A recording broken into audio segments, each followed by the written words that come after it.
और एक ही तरह की मतलब कि समस्याओं से जूझ रहे हैं, तो हो सकता है, उसमें भी निश्चित नहीं है कि समस्याएं बिल्कुल बराबर हो, लेकिन हो सकता है आपको कम से कम ये सुन के भी ना, अब देखो ईमानदारी से बोल रहा हूं, ये सुन के भी कि दूसरा आदमी भी उसी समस्या से जूझ रहा है जिससे हम जूझ रहे हैं, अच्छा लगता है। 3 इडियट्स का डायलॉग है, दुख तब नहीं होता है जब ये पता चल जाता है कि हम फेल कर गए हैं, तब होता है जब पता चलता है कि दोस्त जो था वो टॉप कर गया है। इससे बड़ा आघात कोई नहीं है। तुषारपात हो जाता है सपनों के ऊपर, ठीक है। तो ये एक तरीका है, जिन लोगों के पास एक्सपीरियंस है उनसे बात करके थोड़ा, ठीक है। अभी जैसे आप लोग को बहुत अच्छा लग रहा होगा कि यार ये तो अपने जैसे ये बिल्कुल गधा है यार, ये कुछ भी स्पेशल नहीं, ये बन गया तो हम भी बन जाएंगे, अच्छा लगा ना। तो अगर मेरी अच्छाइयों से नहीं तो मेरी बुराइयों से ही सुकून ढूंढ लो, मैंने थोड़ी ना रोका है, ठीक है। अच्छा, फिर एक और चीज, अब ये क्या करते हैं, at the start of the every day I suppose you provide a newspaper compilation, ठीक। तो अभी तो ये तो हिंदू का प्रोवाइड कर रहे हैं, और मैंने एक सजेशन दिया है कि अगर हो सके तो उसमें इंडियन एक्सप्रेस को भी इंक्लूड किया जाए। अच्छा, अब उसका क्या इस्तेमाल है और मैं उसका कैसे इस्तेमाल करता। देखिए, obviously nothing can supplement the newspaper, nothing should supplement the newspaper. If everybody in your family reads the newspaper and they are not preparing for any exam, you must, ऐसा थोड़ी ना कि मेरे यूपीएससी में हो गया तो मैंने अखबार पढ़ना बंद कर दिया है, अब बस जला दो, बंद करा दो सारी प्रिंटिंग प्रेस क्योंकि बहुत तंगी हो गई है। नहीं होता ना ऐसे। अखबार तो पता नहीं कब से छप रहे हैं, अखबारों से तो इस देश में चेतना आई, अवेयरनेस। कुछ लोग दरवाजे की तरफ देखने लगे, कहां ही चेतना, कौन चेतना, ठीक है। तो nothing can obviously supplement the newspaper, but a very critical and very important, I suppose the most important thing while you prepare for this examination is how do you revise, you know. Again, the thing is that this is an exam which takes time. अब मान लो आपने कोई चीज जनवरी में पढ़ ली, exam है आपका अगस्त में, और जनवरी में आपने पूरा दिन लगाकर पूरी छानबीन करके खबर पढ़ी थी। अच्छा, खबर भी थोड़ा पढ़ो ना, तो थोड़ा सा कोशिश करो अंदर झांकने की, ठीक है, अंदर झांकने की। जैसे अभी कुछ दिनों, अब जैसे मैं आप लोग से एक सवाल पूछता हूं, देखना, बहुत दिनों तक ऑयल प्राइसेस के ऊपर न्यूज आती रही, लगातार आई कि ऑयल प्राइसेस जो हैं वो रिकॉर्ड लो पे हैं, इससे देश के ऊपर क्या असर होगा, दुनिया के ऊपर क्या असर होगा, कितने कुएं में कितना तेल बाकी है, भारत में कितने कुओं की तलाशी चल रही है, कहां पे क्या मिला है, कहां पे क्या नहीं मिला है, इंडिया में रिजर्व स्टॉक्स करने चाहिए कि नहीं, डीजल में कितना एक्साइज लगता है, वैट लगता है, पता नहीं फलाना ढिमकाना, दुनिया भर की बात हो गई, ठीक है। एक बैरल में कितना ऑयल आता है, कितने लीटर ऑयल, किसी ने पता लगाने की कोशिश की, कितना कितना, नो,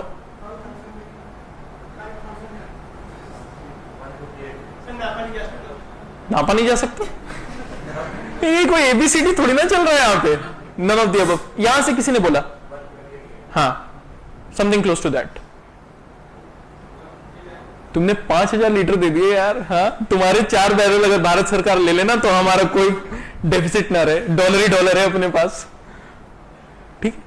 तो वही बात है, मैं ऐसा नहीं बोल रहा हूं कि वो ये पूछेंगे, मैं बस ये बोल रहा हूं, इससे ये पता चलता है कि आप कितने डेप्थ तक गए और आप कितने इंटरेस्टेड थे जानने में। यार बैरल बैरल बैरल की बात हो रही, क्या बैरल है, क्या बैरल मैडम, एक जग, एक ग्लास, कितना पेट्रोल, कितने का पड़ता है 1 लीटर पेट्रोल बनाना, और हम कितने में खरीदते हैं। ये सब तो ऐसी चीजें ना जो आपको खुद एक्साइट करनी चाहिए कि यार इतना मार लेते हैं पेट्रोल में, इतना दे रहे हैं पेट्रोल का, यार बायोडीजल बनाना जरूरी है, इतना हमारा देश दे रहा है पेट्रोल का, इतना वो दूसरा देश कमा ले रहा है, यार देश में पेट्रोल ढूंढना जरूरी है। तब आएगा ना मजा, तब आएगा मजा ना जानने में कि एक्सप्लोरेशन कहां पे हो रहा है और कितना मिला, अरे यार यहाँ पे और मिल जाता तो मजा आ जाता, पूरी दिक्कत सॉल्व हो जाती। कहीं पे यार शेल गैस मिल जाए इंडिया में तो मजा ही आ जाए, शेल का भंडार मिल जाए। मैं तो हमेशा ही सोचता हूं यार गोरखपुर में पेट्रोल मिल जाए, हमारी सारी गरीबी दूर हो जाए।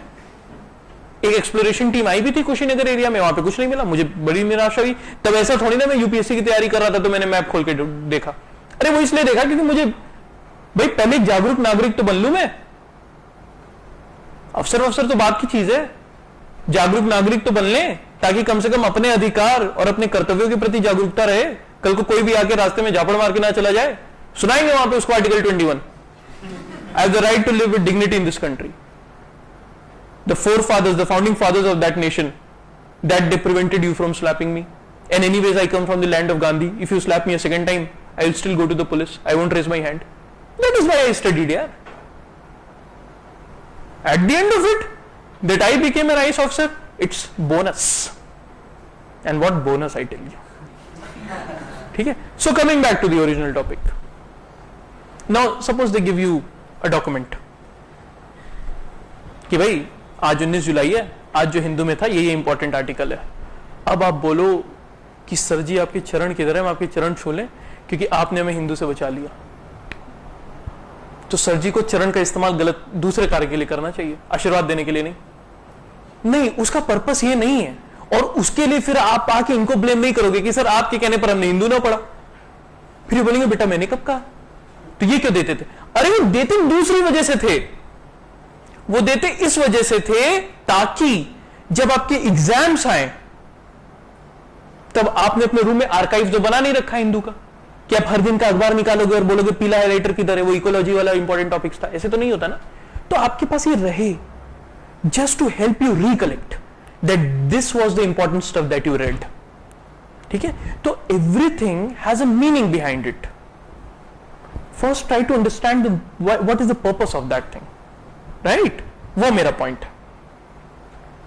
ठीक है, उसी तरह कोई भी और सब्जेक्ट जब आप पढ़ो तो आपके पास एक आइडिया होना चाहिए that I have read all this thing, these are the important stuff that I have distilled out of it, and this is what I must revise before the exam, and out of that this is which I must revise before the prelims, and this is what I need to know very well for mains. Right? अब फिर से वही काम नहीं कर सकते हो ना रिवीजन के लिए। Revision ultimately has to be over in a short span of time, giving you the maximum yield, but that would happen only when while studying you have planned for revision. Fair enough? ठीक है। Then I was told कि साहब हमारे तो सारे lectures video recorded भी होते हैं। ठीक है, अब फिर इनकी नियत क्या है लेक्चर्स को वीडियो रिकॉर्ड करके अपने लाइब्रेरी में देने के लिए, और आप उसको कैसे समझ लो? इनकी नियत ये है कि भाई क्लास में मान लीजिए आपको कोई चीज अच्छे से समझ नहीं आई, ठीक है, आपको शर्म आ गई कि साहब हमें ये मास्टर साहब ने जो चीज पढ़ाई वो समझ में तो नहीं आई, लेकिन अगर हम पूछेंगे तो बगल वाली लड़की बोलेगी क्या गधा है यार, यही बात नहीं समझ में आई, तो बड़ी दिक्कत हो जाएगी। हमने नहीं पूछा, हम मूर्ख बन जाएंगे लेकिन बेशर्म नहीं बनेंगे। तो हम चले आए घर, अब घर आके हमें बड़ी दिक्कत हो रही है, अब तो लड़की है नहीं समझाने के लिए, तो क्या करें? तो हम चलते हैं यहां पे लाइब्रेरी में बैठ जाते हैं और अपना समझ लेते हैं। तो ये मंशा थी इनकी। ये अब ये कहानी मत सोचेगा कि इनके दिमाग में भी यही कहानी चली, तो मेरे दिमाग की उपज है, ठीक है। लेकिन अब कोई समझे कि भाई मैं जो हूं अपनी क्लासेस स्किप कर देता हूं क्योंकि यूनिक वाले तो वीडियो प्रोवाइड ही करते हैं, तो ये तो फिर से तुषारपात हो गया ना, समझ रहे हो आप? Now you look, this is a learning process. Every class there is a lot of construction going on, right? And you and your teachers have to meet at the halfway point, right at the halfway point. ठीक है? The teacher might agree to travel a few steps more, but trust me, it would be counterproductive for you. And what I have been told over here, and I actually talked to some of the students over here, and I felt the students were quite happy, not just satisfied, they were quite happy. And for me, that I suppose, if not the only, then is the most important criteria for evaluating how the teaching process is going on. If the student is satisfied, so that means that the teachers are meeting at the halfway mark. ठीक है? But ultimately you will have to decide that you need to travel the rest of the distance as well, right? नहीं तो नहीं हो पाएगा ना. अब कितनी भी कोशिश कर लें, ये कितना भी कोशिश कर लूं मैं आपको कुछ प्रेरणा देने की, लेकिन नहीं हो सकता. अगर आप ही नहीं तैयार हो, आधी दूरी तो चलनी पड़ेगी ना. ठीक है, वो पॉइंट है. I mean they have provided you with a lot of tools, and मेरे को तो, मेरे दिमाग से तो वही चीज नहीं जा रही है जो सबसे अच्छी बात मेरे को लगी, कि जो कैलेंडर है, ईयर भर का कैलेंडर है आपके पास. You know what is going to happen when. The topics are listed out. You have ample opportunity to prepare for them before the class starts.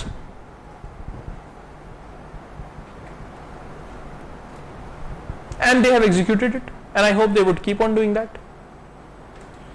Because as they told me, it's easier that way for them as well. Organized रहना किसी के लिए मुश्किलें थोड़ी ना लाता है, चीजें आसानी बनाता है. ठीक है? So, I mean, for those of you who do plan on to join this institute, please take advantage of that organization. Please take advantage of that plan that is in place. Please take advantage of those newspaper snippets that they provide you with. Please take advantage of the library that they have in place for you, because these are good things. These are good things. These are things that ideally every institute should do. But all of this would be redundant if you refuse to utilize them. अब library बन गई, और वहां पे आप आना ही नहीं चाहो. वीडियोस पड़े हुए हैं, लेकिन फिर भी आपको दूसरे के नोट से ही छापने. नहीं हो सकता ना साहब. Otherwise every single thing listed over here is for your betterment, for your advantage. मुझे नहीं लगता कि I mean, you can blame the institute then. अच्छा, आजकल ये भी क्रेज है. I have decided I'll speak against it. Come what may. ये भी क्रेज है आजकल. You know, people clear the exam, and then coaching institute ये, कोचिंग इंस्टीट्यूट वो, कोचिंग इंस्टीट्यूट फलाने ढिमकाना. देखो, पहले तो मेरा यह मानना है कि इस देश की एक गुरु शिष्य परंपरा है, और जिस इंसान से आपको ज्ञान मिलता है ना, उसके प्रति हमेशा थोड़ा सम्मान का भाव होना चाहिए. ठीक है? आपके मास्टर साहब ने आपको कुछ बात पढ़ाने की कोशिश की, 10 चीज पढ़ाई, उसमें से 8 आपको नहीं समझ में आई, 2 ही आई. 8 आपने खुद से समझी, आपका चयन हो गया. उसके बाद आप मास्टर साहब को कुछ नहीं आता, मास्टर साहब बेकार हैं. और मैं सिर्फ यहां के टीचर के लिए, मैं किसी भी इंस्टीट्यूट के टीचर्स की बात कर रहा हूं, क्योंकि अच्छा नहीं, ये सही ट्रेंड नहीं है. ये सही ट्रेंड नहीं है कि एक बार चयन हो गया तो उसके बाद आप मास्टरों के ऊपर अपना वर्डिक्ट दे दो. आपको वो अधिकार किसी ने नहीं दिया. उस लिस्ट में आने से आप ब्रह्मा नहीं हो गए हो कि आप सबके ज्ञान के ऊपर उंगली उठाओ कि यार वो तो बेकार हैं, वो ऐसे इंसान है, वो पैसे के लिए ये करते हैं, वो ऐसे करते हैं. भाई साहब, आपने ही तय किया था ना कि आप उनसे पढ़ोगे. बंदूक तो नहीं रखी थी ना किसी ने आपके सर पे. ठीक है, मास्टर साहब ने 2 चीजें पढ़ाई, आपको 2 ही चीजें समझ में आई, लेकिन बाकी 8 के लिए दुनिया का दरवाजा तो खोल दिया ना, आंखों की खिड़की तो खोल दी कि आप खुद प्रयास किए. तो एक तो वो बात है यार, जो थोड़ी सी गुरु शिष्य परंपरा है ना, that is what makes education special in India. That is why I detest this trend. और दूसरी बात ये कि nobody forces anyone to join a coaching, and no coaching wants you to join their coaching to review it. ठीक है? There might be shortcomings. There might be ways in which they fail to meet your demands, right? You can always walk up to them and talk to them, right? And maybe they say no, we won't refuse. हमारा तो ऐसे सही चल रहा है, हम आपकी क्यों सुने? But then there are people, I mean, you were not satisfied with it, so that does not mean that you have the right to judge them, right? How do you know that you are speaking for everyone?